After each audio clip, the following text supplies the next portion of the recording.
100% அவங்க date of birth time எல்லாம் கரெக்டாக கொடுத்துருக்காங்க. அப்போ நான் பொதுவே சூரியமங்கலத்தில் எப்படி தான் ஜாதகம் கொண்டு வந்தாச்சுன்னால் நீங்கள் கொண்டு வரப்பட்ட ஜாதகம் இங்கே பார்க்காது.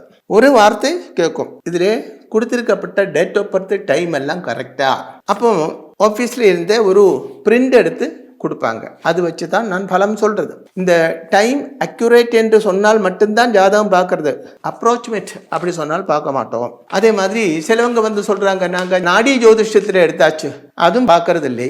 சிலவங்க வந்து சொல்லுவாங்க, நாங்கள் ஒரு சுவாமி திருவண்ணாமலையில் இருந்த ஒரு சுவாமிஜி தான் இது இந்த பிளானட்டரி பொசிஷன் போட்டு அந்த மாதிரி எல்லாம் பார்க்கறது இல்லை. ஏன்னா அது ஒன்றும் கரெக்டாக இருக்காது. அது ஒன்றும் உங்களுடைய டெஸ்டினியோட எக்ஸ்ரே ஆக இருக்காது. ஜாதகம் என்றால் உங்களுடைய டெஸ்டினியோட, அதாவது தலையெழுத்தோட எக்ஸ்ரே தான். அது கரெக்டாக இருந்தால்தான் சொல்லப்பட்ட விஷயங்கள் கரெக்டாக இருக்கும்.